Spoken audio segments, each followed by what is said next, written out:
Aeromarket TV presenta Conversaciones de alto vuelo.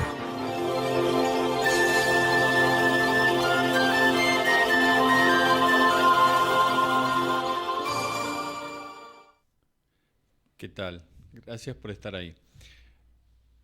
El viernes va a haber una reunión en la ANAC para discutir con el CONAV cómo sigue adelante la administración y la relación con la aviación general.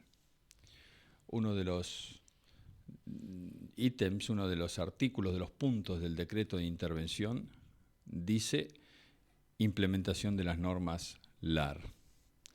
Hasta ahora el gobierno ha estado hablando de adaptación de las normas o de las reglas LAR, las reglas latinoamericanas, la regulación latinoamericana, a las normas existentes en la Argentina y los tiempos en que la adaptación se llevaría a cabo.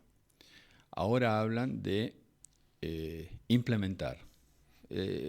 Puede ser una sutileza, puede ser que no comprendamos bien o que no se haya redactado bien. Hay errores de redacción en todas las normas, lo estamos viendo reiteradamente. Pero esa sutil diferencia puede significar muchas cosas en cuanto al desarrollo de la actividad económica argentina, aeronáutica argentina. Por eso estamos atentos a la reunión del viernes del CONAV con la interventora de la ANAC para ver cómo sigue todo este proceso. Perú adoptó la totalidad de las LAR. No le fue del todo bien. Brasil no. Uruguay la adoptó y otros países de la región todavía están decidiendo qué es lo que van a hacer. Es un tema importante, como es importante todo el proceso de apertura de los cielos. Y para eso trajimos a quien ya nos ayudó a pensar el año pasado, el doctor Fernando Dosso, para hablar, qué pasó a partir del 10 de diciembre, cómo estamos ahora y hacia dónde vamos, conforme él va analizando y viendo la evolución de la normativa, estos decretos que están saliendo, comenzando por el 70-2023, aquel DNU que produjo una desregulación importante y modificaciones a la 19.030, si mal no recuerdo.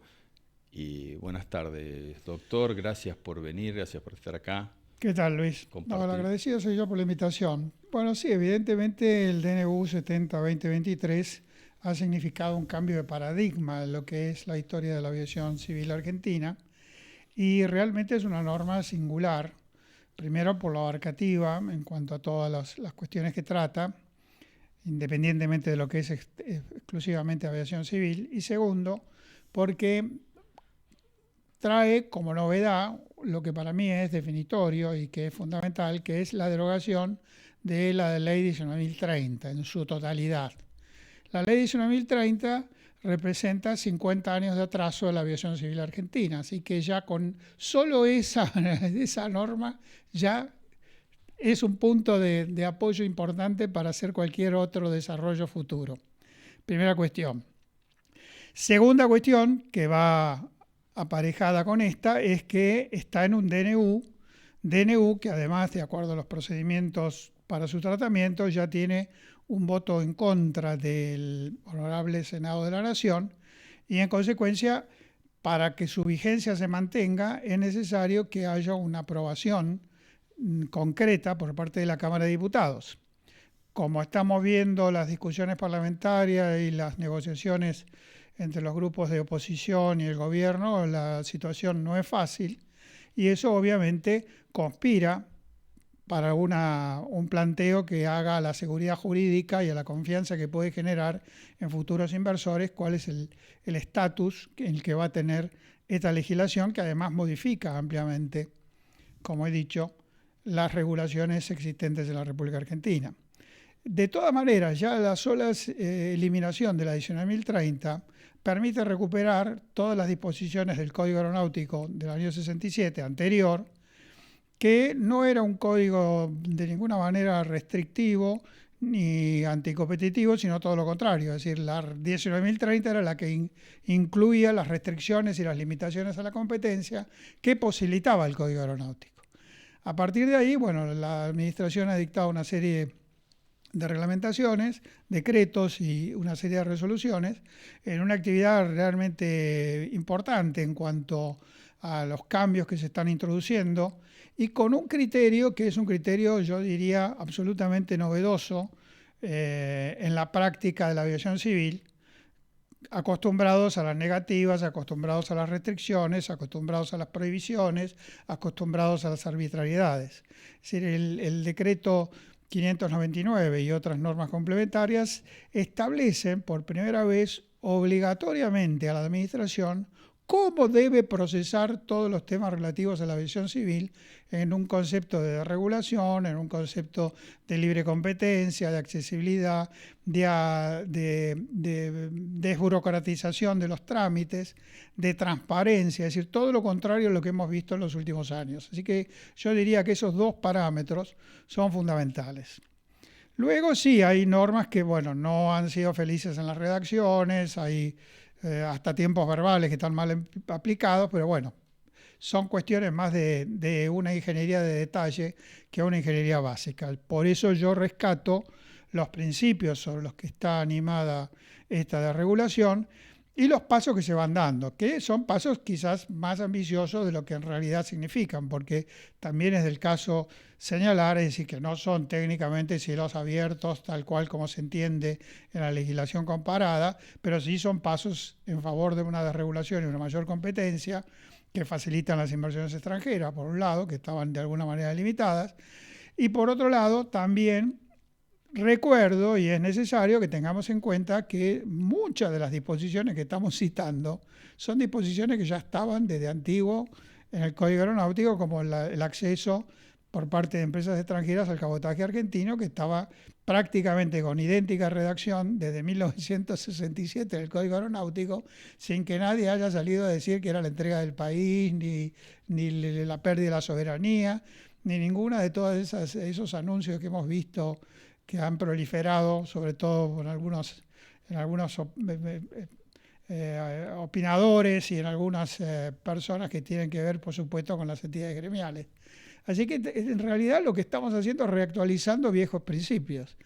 Ese es uno, el del acceso de las empresas extranjeras a los servicios de cabotaje. No hay ninguna novedad, porque además, si nos vamos más atrás en la historia, hasta el año 45, la empresa Panagra, que era la empresa antecedente de Pan American y a su vez antecesora de todas las empresas americanas que después han operado en el país, hacían vuelos de cabotaje, por la sencilla razón del alcance que tenían las aeronaves de la época. Así que ya que tenían que aterrizar en Monte Caseros o en Mendoza o en Córdoba, llevaban pasajeros de Buenos Aires a Córdoba, de Córdoba a Mendoza, bueno, hacían todo ese tipo de tráfico. Por lo cual, señores, novedades, los clásicos, como de costumbre. Eso es lo que respecta a las inversiones. Después otro aspecto que me interesa señalar es que se han ido derogando una serie de normas. Hoy eliminaron una serie de restricciones para la operación en Aeroparque, también con problemas de redacción, porque se habla de fuselaje, aeronaves de fuselaje estrecho, que yo nunca había oído en mi vida que existían las aeronaves de fuselaje estrecho. Bueno, inventamos las aeronaves de fuselaje estrecho y también hacemos todo un circunloquio para hablar de la quinta libertad en vez de decir se autoriza la quinta libertad. Pero bueno, dejemos esas cuestiones de lado. También el largo de los aviones tiene que ser 42 metros. No sé qué pasa si mañana viene un avión de 43 metros. ¿Qué hacemos? Sacamos otro decreto, modificamos, tonterías. Pero el criterio es, abrimos el aeropuerto para mayores operaciones, por supuesto se consulta a las empresas, se consulta a todos los organismos. No vi que participara EANA, por ejemplo, que es factor importante si uno va a incorporar más operaciones en un aeropuerto. También el control de tránsito aéreo tiene una importantísima función que cumplir para facilitar esa cuestión. Y después yo diría, entre los debes, que todavía nos debe esta gestión tan innovadora del mercado de la aviación civil, está la modificación de otro decreto. Se derogó el 879, que era el que refería a las asignaciones de frecuencias y al monopolio de los servicios de rampa, pero no se ha vuelto sobre el 877, Sí, eso que es un decreto fundamental porque es el que regula los horarios y las prácticas de servicio de acuerdo a los estándares mínimos de seguridad del personal técnico de a bordo. Basically, o fácilmente estoy hablando de los pilotos y su régimen de trabajo. Pues bien, ese decreto 877 lo que hizo fue incorporar indebidamente a una norma de carácter internacional que se regula, mediante la cual se regula la actividad de los pilotos en función de normas de seguridad, toda una serie de cuestiones convencionales que hacen al régimen de prestación de los trabajos que no tienen nada que hacer en eso y que por el contrario gravan económicamente la gestión de las empresas aéreas. O sea que si bien mejoramos por todo un gran aspecto en cuanto a facilitar el acceso a los aeropuertos, la conformación de nuevas compañías, los acuerdos y demás, por otro lado todavía mantenemos restricciones como esta que he señalado, como otra restricción, que es lo que yo llamo el seguro del testaferro, que es que los directores y gerentes de las compañías aéreas tienen que ser argentinos nativos, cuando cambiamos el concepto de nacionalidad por el concepto de domicilio, pero mantuvimos esa cuestión, y lo mismo para el resto de las actividades, teniendo en cuenta que parece que siempre nos olvidamos que el preámbulo de la Constitución Nacional se refiere a que se puede ejercitar toda actividad o industria lícita a los habitantes, ni siquiera dice a los residentes ni a los ciudadanos, a los habitantes. De los hombres de buena voluntad. O sea que todas las demás restricciones que incorporamos en cuanto a nacionalidad, sexo, idoneidad, bla, bla, bla, bla, bla, en realidad va en contra de la propia Constitución Nacional y nada menos que su preámbulo. Así que yo diría, para redondear, la orientación excelente, las medidas tomadas van en esa dirección. Hay, por supuesto, una gran voluntad de decir, bueno, estamos firmando los acuerdos y los abiertos y demás. Hay todavía mucho que transitar y mucho que refinar la puntería en cuanto a las redacciones y las normas a implementar y demás, pero estamos en una buena senda. Segundo, estamos en un problema muy serio en cuanto a el estado de la situación operacional de la República Argentina de cara a las observaciones que nos ha hecho la Organización de Aviación Civil Internacional y por los estándares vigentes en este momento en la Argentina y por supuesto las observaciones nada menos y nada más que de la Federal Aviation Agency, que es en definitiva la que nos da el ok o nos baja el dedo si no estamos cumpliendo con las normas de la manera que son requeridas en la comunidad internacional. Porque una cosa que nunca hay que olvidarse, que a veces se olvidan de acá bastante, es que toda esta operatoria y todo este mundo de la aviación civil se caracteriza básicamente por la uniformidad alrededor de la comunidad internacional, de las normas, y al mismo tiempo por el carácter internacional que tienen las disposiciones. O sea, se vuela de la misma manera en China que en Sri Lanka, que en la Argentina o en Estados Unidos. O sea que nosotros no tenemos un modo argentino de volar ni una regulación específicamente argentina, sino que lo que tenemos que hacer, en todo caso, si tenemos alguna deficiencia, es copiar bien lo que otros hacen de manera correcta. Bueno, hay un debe, un haber y una instrumentación que está todavía a la espera de lo que va a ocurrir y cómo se instrumentan las cosas, y hay limitaciones físicas específicas. Siempre insisto con el tema de aeropuertos, con el tema de rediseño del TMA, con el tema radares, con el tema, es decir, yo puedo abrir de par en par y decir, desregulo y hago un código de una sola página, pero después tengo limitaciones físicas. Ahí estamos. Claro, bueno, no solo las limitaciones físicas, sino las limitaciones de tipo económico, porque una de las observaciones que se nos hacen, sobre todo internacionalmente, es el costo de las operaciones en la República Argentina, que se traduce, hubo un artículo que se publicó hace unos días atrás por parte de una periodista, Rumi, me parece que es el apellido, en el cual hacía una evaluación de todas las tasas que se pagan por los distintos servicios que se prestan, que terminan siendo cargadas En definitiva, a los pasajeros y a los cargadores, o sea, a los dadores de carga del transporte aéreo. Porque por más que, bueno, esto se lo cobro a las líneas aéreas, esto se lo cobro a los pasajeros, esto se lo cobro a no sé quién, en definitiva todo incide sobre el peso. Y ahí había un caso espectacular que era que se podía volar, creo que era una oferta de JetSmart por 1.000 pesos a Montevideo, y cuando le sumábamos las tasas, los impuestos y todo lo demás, se convertía creo que en 30 y pico mil pesos el pasaje. Bueno, ese es un tema del cual todavía no hemos hablado. Porque también es cierto, si queremos desarrollar, necesitamos infraestructura. Y la infraestructura es cara, requiere una inversión tecnológica muy importante, y otra vez vuelvo al principio, requiere estabilidad y seguridad jurídica de que lo que se invierta y lo que se establezca no va a venir otro señor, como nos pasó con Palomar, que de un plumazo nos cerraron un aeropuerto que había generado 1 millón de pasajeros nuevos para el transporte aéreo en la República Argentina. O sea que también en esto los políticos y los de los distintos partidos, grupos, jueces inclusive, ¿no? rejuntaderos, porque ya partidos políticos prácticamente no quedan, pero bueno, todos esos grupos que están representados de alguna manera en el Congreso tienen que prestarle atención a estas cuestiones porque son cuestiones básicas. Es decir, aquí nosotros no vamos a ver grandes inversiones si no hay una garantía de que todos están de acuerdo en mantener lo que se defina por parte de este gobierno con el suficiente apoyo legislativo como para que luego esto pueda ser mantenido y sostenible en el tiempo. Y esto me parece una cuestión central. Usted se refiere al Palomar, y también el Palomar hay un fallo de la mismísima Corte también, Suprema. Bueno, hay grupos de presión ahí. Claro, la justicia está muy atrasada en estos temas. Es decir, lamentablemente la República Argentina en lo que hace del derecho aeronáutico, primero tengo que decir que lamentablemente desde la década del 90 la materia de derecho marítimo, derecho aeronáutico y derecho espacial pasó a ser optativa.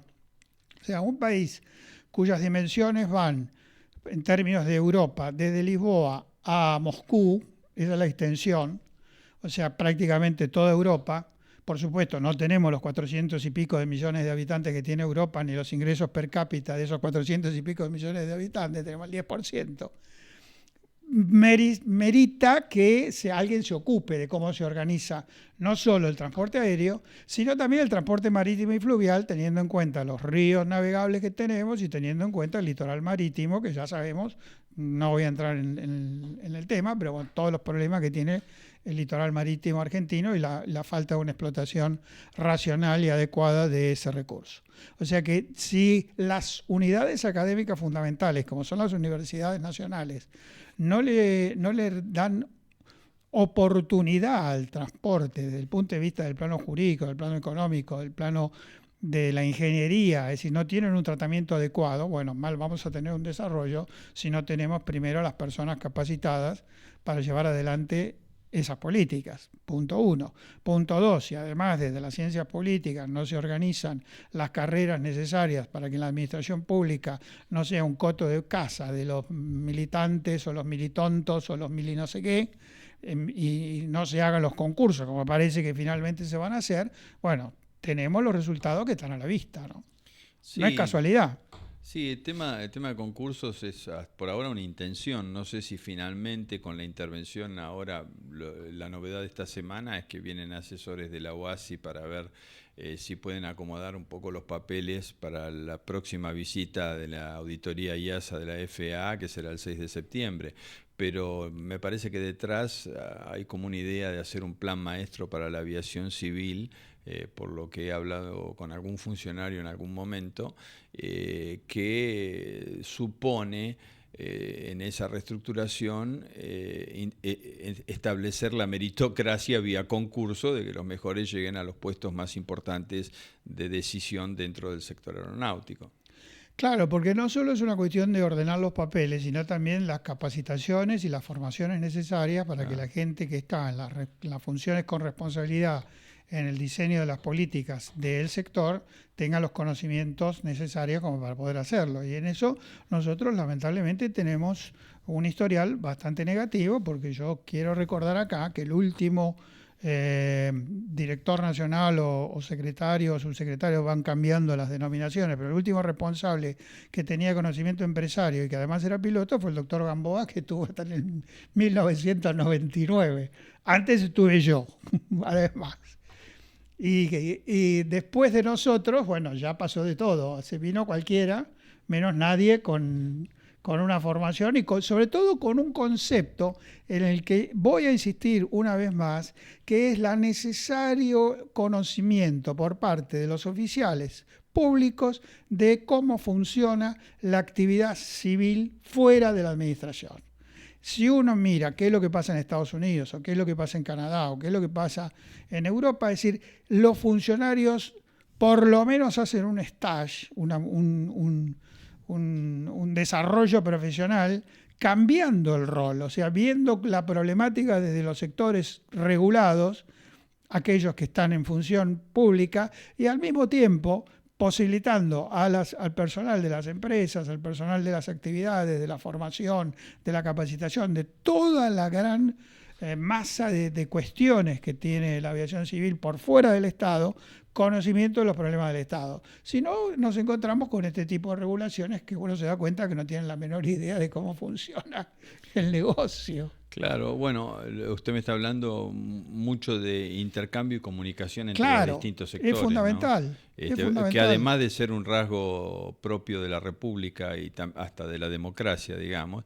es una costumbre sana de pensar las cosas en equipo y ver cómo solucionamos. Hoy en día hasta los autos y los aviones se diseñan a partir del consumidor para arriba. Claro. Se ha dado vuelta en muchos casos hasta el sistema de ingeniería para satisfacer finalmente un mercado, ¿no? Por eso es buena la iniciativa que se ha tomado de estos dos regímenes provisorios, tanto para la asignación de slots de los espacios de aterrizaje y despegue en los aeropuertos, como para la asignación de frecuencias, que hasta ahora eran unas cuestiones que se resolvían inaudita parte, como nos gusta decir a los abogados, ¿no? Nos enterábamos a ver qué nos daban o qué no nos daban los que estábamos en el sector privado. Bueno, ahora eso tiene que ser algo integrado, que además tampoco es una noticia ni es una novedad. Esto ocurre en el mundo hace 40 años. Que no se haya aplicado aquí, bueno, es problema nuestro. Pero el comité de slots en los aeropuertos y el comité de asignación de frecuencias y la discusión amplia entre los usuarios en este caso las empresas concesionarias y demás, y las autoridades, es una discusión permanente en todos los ámbitos donde se regula la actividad. Y aquí no hemos tenido prácticamente una interlocución en mucho tiempo, ¿no? Bueno, vamos a hacer una pausa de 15 segundos. Luciana nos está ayudando hoy desde el control. Gracias, Luciana. Ponemos una pausa y venimos. No tarda nada, ¿eh?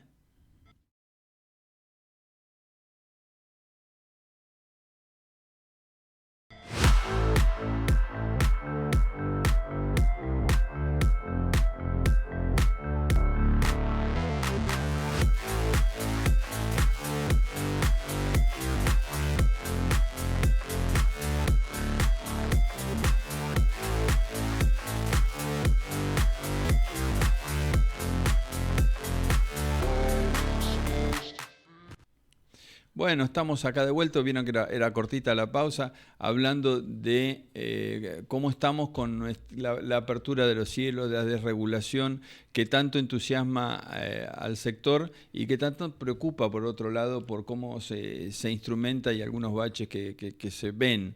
Es lógico, ¿no? El progreso siempre trae estas cosas de tener que dar a veces un paso atrás para dar dos adelante. El tema de los monopolios, doctor, que están vigentes, hace un ratito hablamos de los aeropuertos, pero también hay un solo prestador de los servicios. De rampa, claro. Bueno, de rampa y de tránsito también, además de EANA. Bueno, ayer o anteayer el ministro Federico Sturzenegger habló de hacer sociedades anónimas todas las empresas, también lo dijo Macri en un discurso. Digo Macri porque el orden fue ese, ¿no? Sí, la EANA es una sociedad del Estado.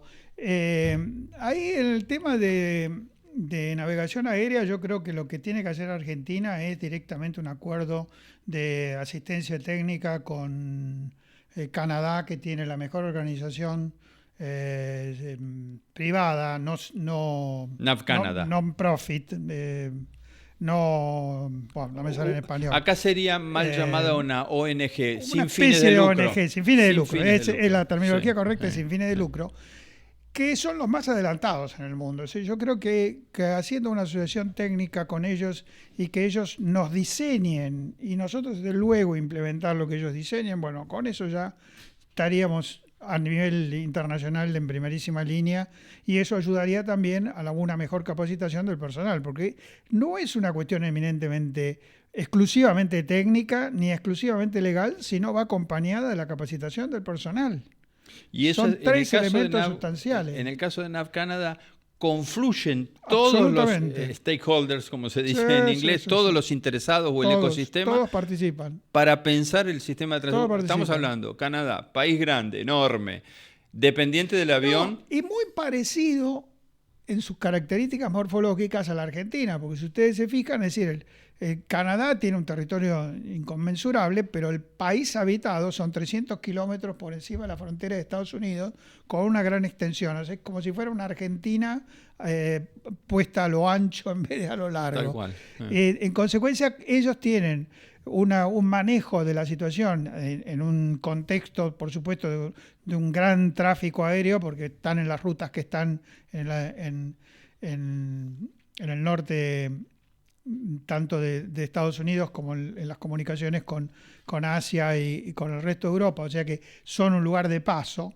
cosa que nosotros estamos un poco al final de esa carrera, pero que puede ser de gran utilidad. Y bueno, hay que ir en esa orientación, es decir, no inventemos la rueda, no busquemos a ver a quién se le ocurre la mejor forma, o quién compra el radar más bonito, o la computadora más simpática, sino bueno, que venga alguien y nos diga cómo hacemos, punto. No probemos más, no perdamos el tiempo. Eso en la materia de tránsito, en materia y de navegación aérea. En materia de servicio de rampa, bueno, ahí se puede trabajar bastante, pues primero porque hay que desmonopolizar una situación que de monopolio que es innecesaria, inconducente, inservible y que a nadie satisface, por una competencia que hay prestadores a nivel internacional y a nivel local que la pueden hacer, y en aquellos aeropuertos pequeños donde quizás no justifica la instalación de una organización con sus terminales en esos lugares, tratar de organizar, cosa que se ha hecho en el país con bastante éxito en el caso de YPF, pequeñas cooperativas locales que atiendan esos servicios, facilitándole el Estado, que todavía es titular de Intercargo, facilitándole al Estado los medios necesarios como para que esas cooperativas empiecen a prestar esos servicios. Con lo cual mantenemos la fuente de trabajo, mantenemos el personal en su lugar, evitamos los desplazamientos innecesarios de materiales, de personas, inversiones duplicadas y posibilitamos que el sistema funcione mejor. O sea que ahí hay dos soluciones, tanto para lo que es navegación aérea como para lo que es los servicios de rampa, que están al alcance de la mano. Además de escuchar a todo empresario que traiga ideas y claro, que establezca modelos que por ahí claro, a nosotros no se nos han ocurrido. Por supuesto. ¿No? Ahora, Intercargo, no es, a mi modo de ver, no es una empresa privatizable en un sentido. ¿Quién la compraría? Porque si esto... tenemos que ir a un sistema de competencia. Si hay un sistema de competencia. Sí, yo creo que es una cuestión discutible. Yo soy partidario de dividir la situación. Es decir, hay aeropuertos que justifican una competencia entre 3 o 4 operadores y, como he dicho, hay otros que no, porque tienen 3 vuelos diarios. Y además no nos olvidemos que es como yo siempre empiezo los análisis de todos estos temas, que es recurriendo a las estadísticas. Porque si no nos fijamos en las estadísticas, bueno, estamos diseñando en el aire. Y en esto yo voy a dar 2 cifras nada más. Una es que el 95% de los tráficos aéreos en la República Argentina son hacia y desde Buenos Aires. Eso ya nos da una magnitud. Y la segunda cuestión, que a mí me parece sumamente relevante, es que teniendo Chile menor población que nosotros, son 16, 17 millones de habitantes y nosotros 40 y pico, Chile tiene 1.6 vuelos por habitante, mientras nosotros tenemos 0.62 por habitante. Quiere decir que tenemos menos actividad aérea que la que tiene Chile, y las distancias son más o menos las mismas, porque bueno, Chile es un país con Largo. una geografía muy a lo largo, nosotros estamos un poco más mejor organizados, por decirlo entre comillas, pero de todas maneras las distancias de vuelo son prácticamente las mismas. De rutas de 3 horas, de 2 horas, de 1 hora, de media hora. Bueno, lo mismo. No importa para dónde, si para el este o el oeste, donde sea. En consecuencia, es decir, nosotros tenemos un gran déficit que tenemos que desarrollar este mercado. Obviamente, para que ese mercado se desarrolle, tiene que haber situaciones económicas que lo posibiliten, el acceso de la gente al modo aéreo tiene que ser a precios razonables, y bueno, tienen que darse toda una serie de circunstancias que todos estamos atravesando en este momento, con la confianza de que los esfuerzos que se están haciendo son los que nos van a permitir ver un repunte de las actividades en un futuro lo más próximo posible. Si ya vemos perfectamente bien que hemos tenido una caída del cabotaje del 20%, sabemos también perfectamente bien que el mercado que nos interesa preservar es el del cabotaje argentino. En el mercado regional es nuestro principal mercado después del mercado de cabotaje, y en el mercado internacional en realidad no es un problema para la Argentina, porque las empresas argentinas solo ofrecen el 25% de la oferta. Quiere decir que el 75% restante estaba ofrecido por empresas extranjeras, con lo cual tampoco tenemos mucho que hacer en ese mercado. Y finalmente, otro aspecto que no lo debemos olvidar es que la mayoría del tráfico generado en la República Argentina es un tráfico emisivo. O sea, nosotros viajamos al exterior y tenemos un déficit muy grande De receptivo. en el tráfico receptivo. ¿De dónde viene ese tráfico receptivo? No, señor, no viene ni de China, ni de la India, ni de Europa, ni de Estados Unidos. Bolivia, Paraguay. Todo eso representa, con suerte y viento a favor, el 12 o 13% del turismo total receptivo a la Argentina. Los turistas a la Argentina vienen de Uruguay, de Brasil, de Paraguay, de Bolivia, de Chile, de Perú, de Colombia.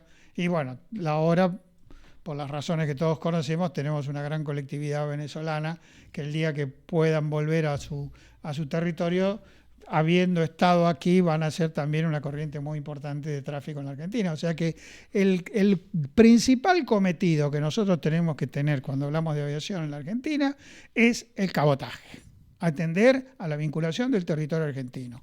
Todo lo demás está satisfecho y no tenemos necesidad de hacerlo nosotros porque lo tenemos dado ya por las vinculaciones existentes en este momento. Sí, por supuesto, facilitar las operaciones de las compañías aéreas que quieran volar a la Argentina, de los destinos que sean, de los orígenes que sean, y eso obviamente no poner ninguna traba. Acá nos dimos el lujo de desalojar, por ejemplo, a Air New Zealand y a Qantas, que eran los que continuaron la apertura de la llamada ruta transpolar que había iniciado Aerolíneas Argentinas, cuando Aerolíneas Argentinas se quedó sin los equipos aptos para esa actividad. Bueno, fue suplida por Qantas y por Air New Zealand hasta que finalmente le hicieron la vida imposible, como de costumbre, y las empresas se fueron y están operando tranquilamente y muy cómodamente desde Santiago de Chile, con lo cual perdimos el acceso que teníamos a Oceanía. Yo hice un vuelo, y otra cosa yo hice un vuelo a Nueva Zelanda por LAN Chile. Claro. Digamos, LATAM, perdón. Claro, hoy, sí, ¿no? sí, hoy LATAM. Con un Dreamliner, digamos. Y otra directo. cosa que me interesa señalar, porque lo oigo bastante y me parece otra de las tonterías que se repiten insensiblemente,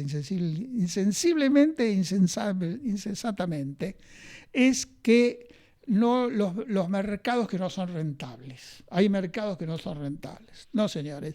Todos los mercados son rentables en tanto y en cuanto la operación que se monte para la atención de ese mercado sea adecuada a ese mercado. ¿Qué quiero decir? Si yo quiero ir a Quitilipi con un Jumbo 747 todos los días, voy a tener un problema porque creo que va a ser más la tripulación, suponiendo que tuviera el 747, obviamente, la tripulación del 747 que los pasajeros a Quitilipi. Pero quizás si yo, que veo que es una de las iniciativas que se han tomado en consideración en estas medidas de gobierno que estamos comentando, permito el desarrollo de pequeñas empresas locales que sirvan a su vez de alimentación, de feeder, aeropuertos secundarios o aeropuertos principales, entonces sí voy a tener un desarrollo. El error es creer que tengo que volar a todos lados con el mismo módulo y no adecuar el módulo al mercado. Y si algo tenemos a favor en la industria del transporte aéreo es que nos provee de toda la variedad de equipos necesarias para cualquier clase de mercado y rango de demanda. O sea que lo único que hay que hacer es ponerle a esa demanda la oferta conveniente como para que la operación sea rentable.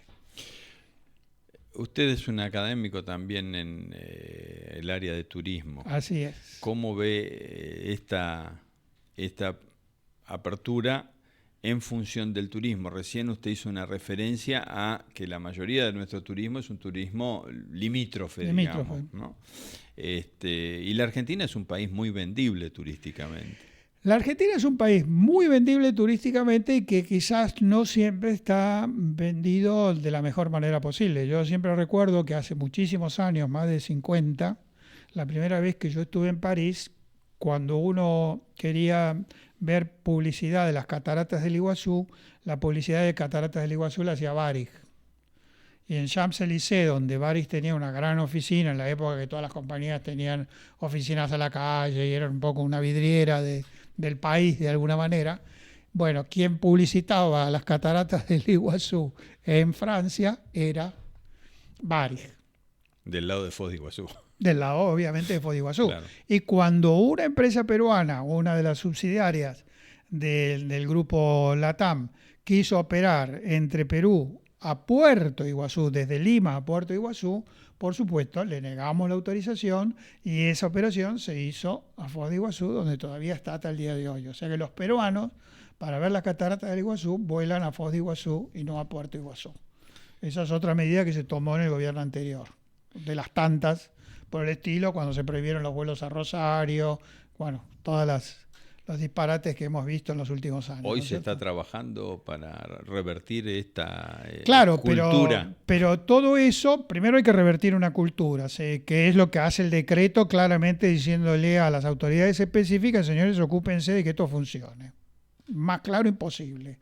Que tampoco es una innovación, porque ya lo decía Gordillo a través del decreto 1759, ahora que se puso de moda a través lo del silencio administrativo, que claro, una norma que ya estaba en el decreto 1759-72. Es parte del derecho administrativo. Otra vez, muchachos, para novedad de los clásicos. Ya lo escribió Gordillo hace 60 años eso. Bueno, lo revitalizamos, fenómeno. Me parece lo rescatamos. Bárbaro. Lo rescatamos. Ahora, claro, no creo que me den un cesa por silencio administrativo, ni creo que me den un slot en un aeropuerto si yo digo, miren, yo quiero este horario, pero no me contestaron, así que considero que estoy habilitado por el silencio administrativo. Bueno, eso son cuestiones menores, pero se arreglará. Pero sí lo que me importa destacar es que, bueno, todas esas alternativas son alternativas que están disponibles en tanto y en cuanto las sepamos utilizar y sepamos utilizar nuestras facilidades. Tenemos una mejora en lo que es todo el turismo receptivo, ayudado indirectamente por el COVID, porque bueno, eso nos obligó a visitar el país, a revisitar un montón de lugares, hubo todo un movimiento, se ha mejorado mucho en la infraestructura hotelera, pero todavía queda mucho por hacer y sobre todo, lamentablemente, en el caso de la Argentina dependemos mucho de la tasa de cambio, o sea, que nuestro principal promotor turístico es el Banco Central normalmente, ¿no? Hemos tenido un pico cuando el dólar estaba barato. Claro. Hoy es un país caro, de repente, ¿no? En pocos meses. Nunca estamos quizás en una situación de equilibrio, pero sí sabemos perfectamente bien que no es un fenómeno únicamente argentino. Es decir, sacando los grandes destinos europeos que son atracción a nivel internacional, normalmente los flujos turísticos son los flujos del vecindario, o sea, los mayores cantidades de turistas son los europeos que se mueven a las playas de Asia Menor, de Turquía, bueno, ahora con los problemas que todos conocemos, pero si no, la gente se mueve lo más cercanamente posible, los ingleses van ahora los quieren cada vez menos en España, o los alemanes van a la península ibérica, bueno, todo ese movimiento nosotros lo tenemos a través de países y tenemos la suerte de tener un país cercano como Brasil, donde a los brasileños les gusta mucho la Argentina, son asiduos visitantes y tienen una gran población y sobre todo un estado de San Pablo que es una república argentina, el estado de San Pablo solo desde el punto de vista económico y del poderío de la población. O sea que tenemos recursos suficientes tanto desde el punto de vista de la oferta como una demanda interesada en el producto argentino que podemos utilizar.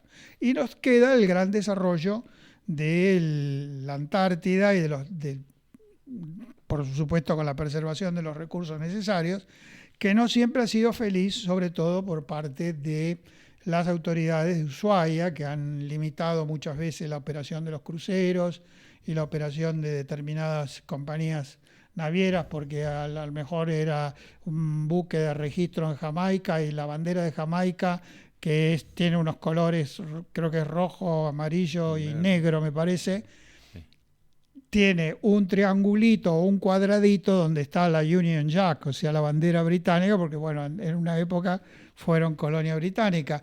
Entonces, bueno, como era británica, sacamos la Malvina, que no tienen absolutamente nada que ver con los turistas de un barco registrado en un puerto, y eso hace que el principal destino turístico y de acceso a la Antártida sea Punta Arenas y no Ushuaia. Bueno, se está yendo el programa, pero le voy a contar una anécdota a raíz de lo que usted dice, a veces ese nacionalismo tonto, ¿no?, que tenemos. O sea, más que tonto lo llamo berreta. Sí, mire, se acaba de clausurar por un tiempo el aeródromo del Bolsón, ¿no? Es un aeródromo importante y estratégico desde el punto de vista de la lucha contra el fuego, porque hay temporadas donde se utiliza mucho. Bueno, ese aeródromo, que está con unas serias deficiencias de infraestructura, fue deshabilitado por la ANAC. Bueno, cerca del aeródromo está el lago Escondido, donde el señor Lewis tiene una serie de inversiones y donde tienes una casa que viene varias veces al año a visitar. Él propuso en un momento mejorar ese aeródromo, porque a él le convenía y lo hacía con recursos propios, y bueno, hubo una reacción para que no lo hiciera.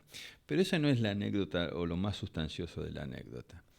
El señor Lewis compró unos campos cerca de Playas Doradas e hizo una pista para un avión Global, que es un avión importante que requiere de una pista larga. Una extensión. Hizo un hangar, hizo una pista. Fíjese que aquí gran parte de la prensa dijo que era un inglés que estaba haciendo una pista para aviones ingleses. ¿Sabe dónde queda la pista? A pasos de Punta Colorada. ¿Sabe lo que se va a hacer en Punta Colorada? La planta de gas, la planta de gas que nos va a permitir exportar 30.000 millones de dólares. Cuando ayer miraba por Google la pista, ¿saben, señores?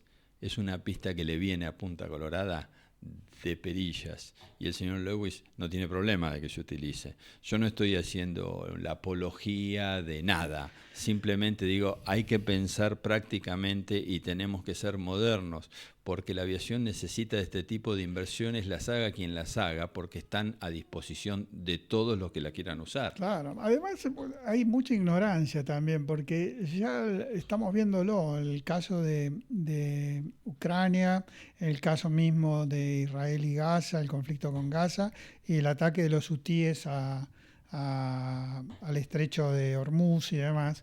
Ya no se utiliza prácticamente la aviación en ese tipo de ataques, son drones o misiles, o sea, ¿qué pista para aterrizar qué?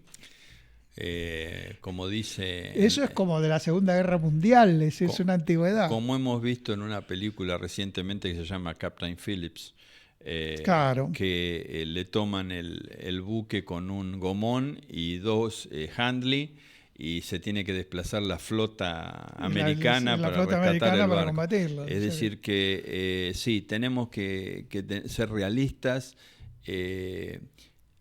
estar preocupados por nuestras cuestiones soberanas. La primera soberanía que hay que conquistar es la de eliminar la pobreza, ¿no? Claro. ¿Ah?